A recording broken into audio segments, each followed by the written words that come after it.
வணக்கம்.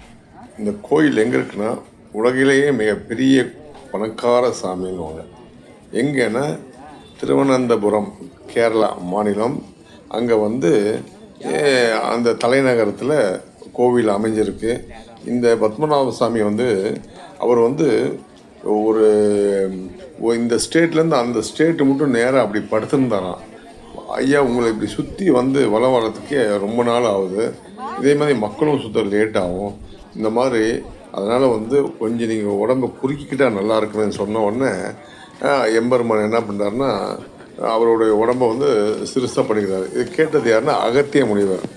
அப்போ என்ன ஆகுதுன்னா ரிஷிமார்கள் சித்தர்களை கேட்ட உடனே அவருடைய உடம்பை குறுக்கிக்கிட்டார். அப்போ தான் பார்த்தீங்கன்னா அந்த அவருடைய பாதம் ஒரு டோரில் இருக்கும், அப்புறம் வயிறு பகுதி ஒரு டோர் இருக்கும், அப்புறமா தலைப்பகுதி ஒரு டோர் இருக்கும். மொத்தம் 3 டோர் இருக்கும். ஒரு கோயிலுக்கு ஒரு டோர் தான் இருக்கும் மூலவரை தரிசிக்க.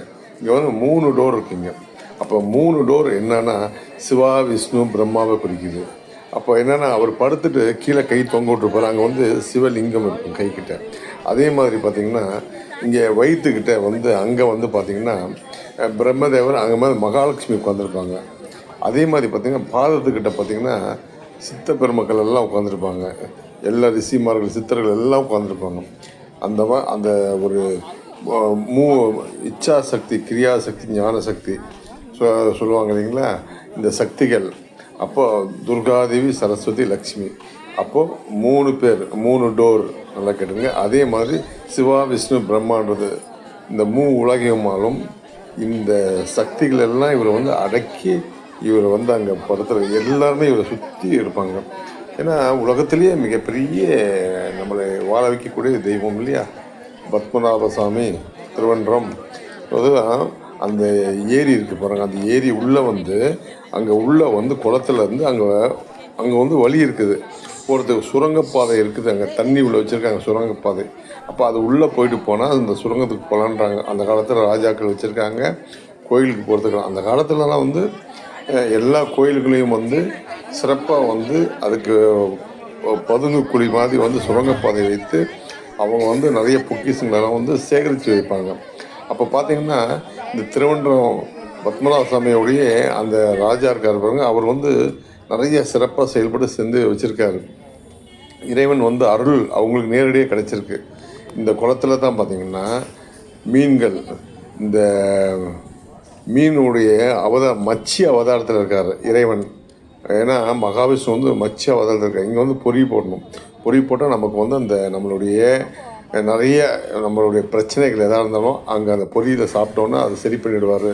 அப்போ நீர், நெருப்பு, இந்த நீரில் இருக்க அந்த மீன்கள்.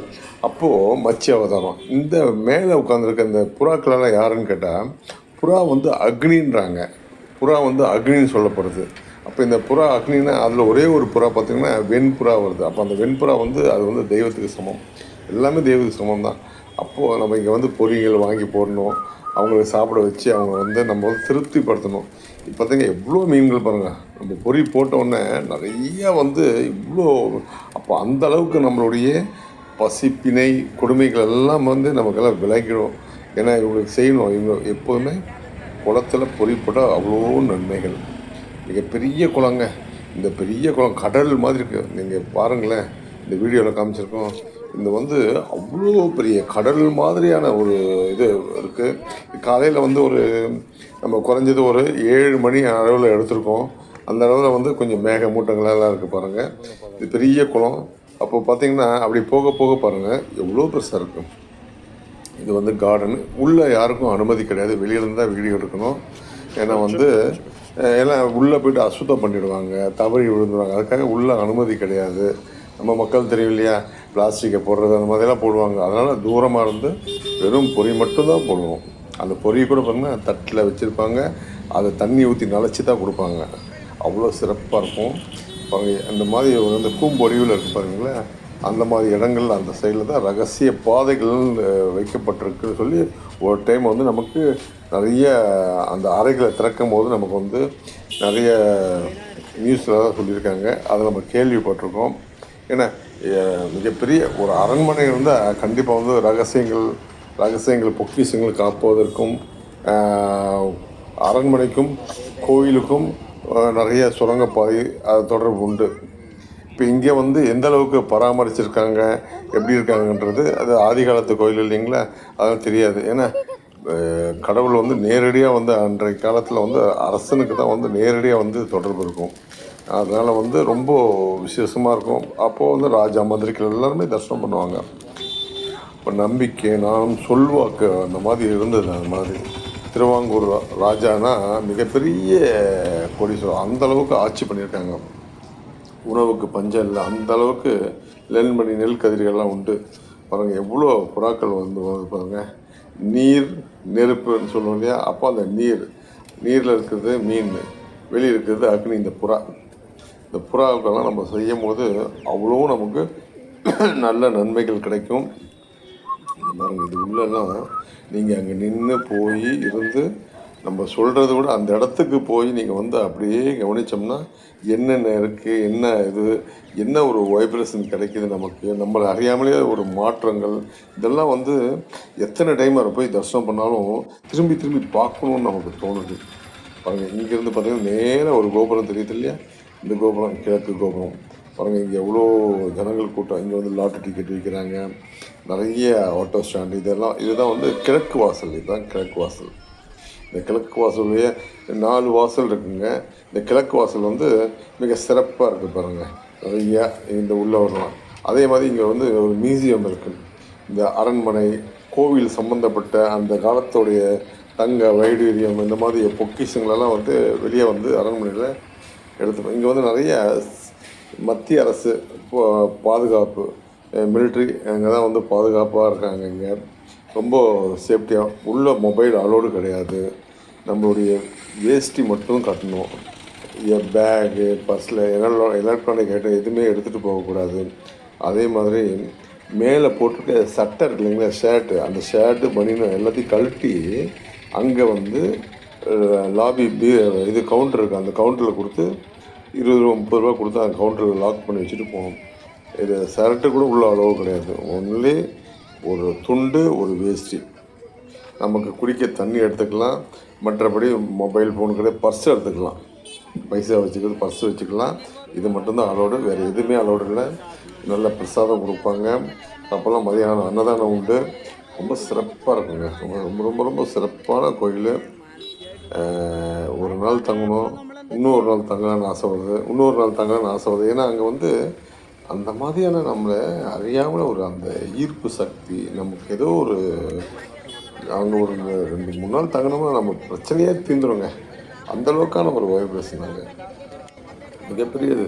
அவரை திரும்பி திரும்பி ஓடி வந்து நம்ம அந்த க்யூவில் நின்று பார்க்குற பாருங்க, பார்த்து தர்ஷனம் பண்ணிவிட்டு திருப்பி அதுக்குள்ளே ஒரு கூட்டம் கூடிடுவாங்க. திருப்பி வந்து நம்ம நிற்கலாம் அப்படின்னா திருப்பி இன்னொரு கூட்டம் வந்துடும். அப்போது ஒரு நாளைக்கு 2 டைம் 3 டைம் பார்க்குறது அரியுது. ஒரு டைம் பார்க்குறது பெரிய விசேஷம். ஆனால் 2 டைம் பார்த்துட்டோன்னு வச்சுங்களேன், ரொம்ப சிறப்புங்க. அவரை 2 டைம் நாங்கள் பார்த்தோம். நீங்களும் முயற்சி பண்ணுங்கள். ரொம்ப பவர்ஃபுல்லாக நடக்கும். அங்கே பாருங்கள், டெய்லி வந்து திருமணங்கள் நிறையா நடக்கும். அப்போ இந்த குழந்தைக்கு உணவு ஊட்டுவாங்க. பிறந்த குழந்தைக்கு வந்து உணவு ஊட்டும் முறை அதெல்லாம் நிறையா நடக்குதுங்க. நிறைய வெட்டிங் நடக்குது பாருங்கள், திருமணங்கள். எப்பொழுதுமே வந்து காவல் இருப்பாங்க. ரொம்ப சிறப்பாக இந்த கூட்டம் பார்த்திங்களா. ஏன்னா இது வந்து கேரளாவுடைய தலைநகரம் திருவனந்தபுரம் வந்து கேரளாவுடைய இங்கே தான் நடிகர்கள் எல்லாம் பெரிய பெரிய ஆட்கள் எல்லாம் இங்கே தான் இருக்குது. கேரளா ஸ்டேட்டுடைய அசம்பிளி கூட சட்டமன்றம் கூட இங்கே தான் இருக்குங்க. எவ்வளோ அந்த ஒரு கடல் போன்ற காட்சி, அதை சுற்றி வீடுகள், என்ன மாதிரியான சிரிப்பு. மாலை நேரத்தில் பார்த்தா அடடா, இறைவனுடைய அந்த விளையாடல் லீலைகளை அப்படியே இந்த காற்றோட அந்த அப்படியே அந்த அளவுக்கு இருக்குங்க. ஏன்னா இங்கே வந்து கொச்சின் போனோம்னா நமக்கு வந்து பீச் இருக்குது, திருவனந்தபுரம் பீச் எல்லாம் இருக்குது. ரொம்ப சிறப்பாக இருக்கும். திருவனந்தபுரத்துலேருந்து ரொம்ப தூரம் போகணும். நிறையா பார்க்க வேண்டிய இடங்கள் இருக்குது. இறைவன் நிறைய இடத்துல வந்து தரிசிக்க வேண்டிய நிறைய இடம் இருக்குது. பார்த்திங்களா, இந்த போட் கிளப்பு மாதிரி இருக்கு இல்லைங்களா, அந்த இடம் எல்லாம் வந்து சுரங்கம் வச்சுருக்காங்கன்ற மாதிரி அன்றைக்கி நமக்கு டிவியில் செய்திகள் சொன்னாங்க. அது செய்திகள், ஆனால் வந்து நம்ம போய் பார்க்க முடியாது இல்லையா. ஏன்னா அதிசயங்கள், ரொம்ப ரொம்ப அதிசயங்கள். இதெல்லாம் வந்து அதிசயமான இடம். பாருங்கள், எந்த ஊரில் இருக்குன்னே தெரியல பாருங்கள். அந்த அளவுக்கு ஒரு அந்த படத்தோட இது பாருங்கள், அந்த இடமே கேரளாவில் இருக்கா இல்லை வெளி மாநிலத்தில் இருக்குமோ எந்த வெளியூரில் இருக்குமோன்னு தெரியல. அந்த அளவுக்கு வந்து சிறப்பாக இருக்குது பாருங்கள். இந்த மாதிரி இடங்கள் தான் சொல்கிறாங்க உள்ள நுழைவாயில் இருக்குது அப்படின்றாங்க. அதெல்லாம் வந்து தண்ணிக்குள்ளே பூந்து போக முடியுமா? முடியாது. அந்த மாதிரி வந்து எத்தனை அடி ஆழம் இருக்கும் தெரியுங்களா? அதெல்லாம் எவ்வளோ மீன் இருக்குது. ஏன்னா ரொம்ப அற்புதமான ஒரு இடம். அதான் இந்த இடம் எல்லாம் வந்துட்டு திரும்ப திரும்ப நமக்கு வந்து கிடைக்காத ஒரு பொக்கிஷம். ஆமாம், இந்த இடத்துக்கு எல்லா இடத்துக்குமே ஒரு கனெக்டிவிட்டி இருக்குது.